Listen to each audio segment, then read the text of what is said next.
જી સાહેબ, આજની press conference શું કહે છે?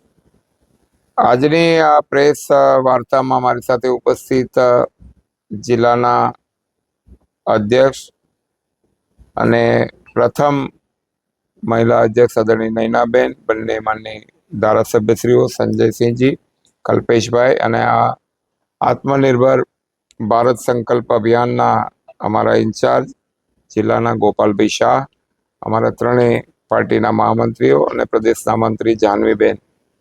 વિષય આજે અમે એક જિલ્લાની કાર્યશાળા કરી છે, જેમાં જિલ્લા પંચાયત, તાલુકા પંચાયતના ચૂંટાયેલા સદસ્યશ્રીઓ, પાર્ટીના પદાધિકારીઓ અને દેશના પ્રધાનમંત્રી આદરણીય મોદીજીના નેતૃત્વમાં દેશભરમાં આત્મનિર્ભર ભારત સંકલ્પ એક અભિયાન, સ્વદેશી માટેનું એક જાગરણ 25 સપ્ટેમ્બરથી 25 ડિસેમ્બર અટલજીની જન્મ જયંતિ સુધી 3 મહિના એક જનજાગૃતિ માટેનું એક અભિયાન ભારતીય જનતા પાર્ટીએ શરૂ કર્યું છે.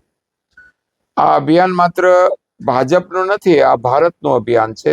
સ્વના સ્વદેશી ભારત માટેનું સ્વાભિમાન, ભારત માટેનું ગૌરવ અને ભારતીય ચીજો, ભારતીય ઉત્પાદકો એમનો આવતા દિવસોમાં દુનિયામાં વિશ્વ વ્યાપારમાં મોટો ફાળો રહે, એટલા માટે પણ આ અભિયાનને વધારે વેગ આપવાની આવશ્યકતા હતી.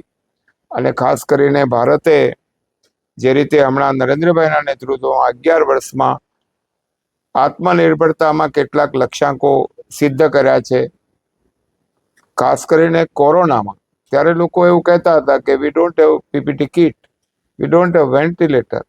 અને એ વખતે દુનિયા એવું વિચારતી, 145 કરોડનો દેશ, અહીંયા પોલિયોની વેક્સિન આવતા 22 વર્ષ થયા, શીતળાની વેક્સિન આવતા 18 વર્ષ થયા અને મેલેરિયાની આવતા 27 વર્ષ થયા. એ ભારત પોતાની વેક્સિન બનાવી શકે, કોવેક્સિન અને કોવિશિલ્ડ, અને દુનિયાના 130 દેશોને આપી શકે, એ નવું ભારત છે.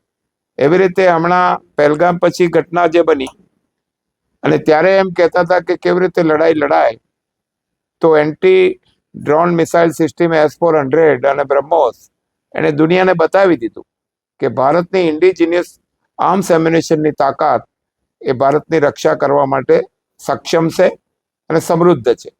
એવી જ રીતે જે ઘટનાઓ 11 વર્ષમાં થઈ છે એ આત્મનિર્ભરતા તરફ થઈ છે. ચાહે આર્મ્સ એન્ડ એમ્યુનેશન હોય, ચાહે મેડિસિન હોય, દરેક ક્ષેત્રમાં અને દુનિયા સાથેના વ્યાપારમાં પણ આજે ભારતે જે પ્રગતિ કરી છે, અને એમાં દેશની પ્રજાનો જ્યારે સાથ મળે, 145 કરોડ લોકો જ્યારે એકવાર નક્કી કરી લે કે અમે સ્વદેશીનો આગ્રહ રાખીશું, અત્યારે છે ભલે એમની પાસે હોય, પણ હવે નવું જે લઈએ એમાં સ્વદેશીનો આગ્રહ રાખીએ, જેમાં ભારતની લોકોનો પરસેવો હોય અને ભારતની માટીનો સુગંધ હોય, એ સ્વદેશી છે. ભલે પછી એનો બ્રાન્ડ જુદી હોય, પણ અહીંયા જેનો પરસેવો પડ્યો હોય અને જેની કમાણી અહીંયા રહેતી હોય, એ સ્વદેશી છે. અને એટલા માટે એક મોટું અભિયાન ચાલી રહ્યું છે, અને લગભગ દેશ આખામાં કોઈ વ્યક્તિ આનાથી અછૂતો નહીં રહે. ચાહે વેપારી હશે, અને વેપારીઓને પણ કહીશું, તમે બોર્ડ મારો સ્વદેશી કોર્નર.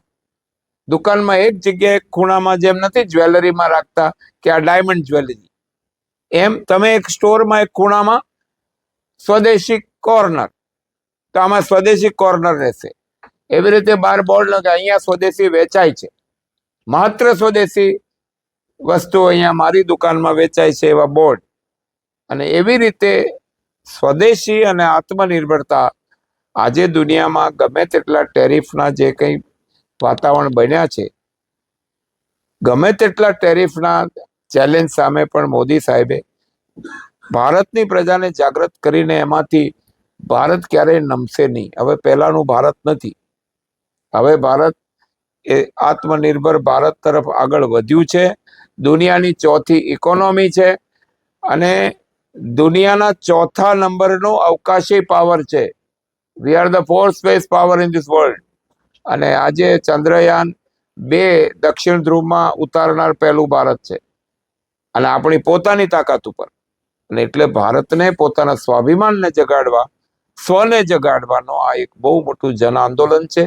જેમ અંગ્રેજોને કાઢવાનું આંદોલન હતું મહાત્મા ગાંધીજીના નેતૃત્વમાં, એ જ આંદોલન આપણી અંદર રહેલી જે માનસિકતા છે, ગુલામીથી ગ્રસિત વિદેશીનું ગેલચું, એને કાઢવા માટેનું આ બીજું આંદોલન છે.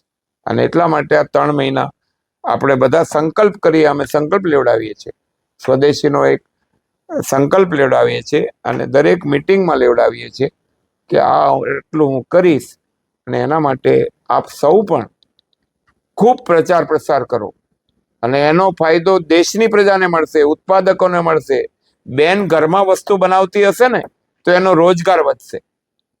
નાનામાં નાનો કારીગર જે ઘરે બનાવતો હશે એનો રોજગાર વધશે અને એના કારણે ભારતની આર્થિક તાકાત ઊભી થશે.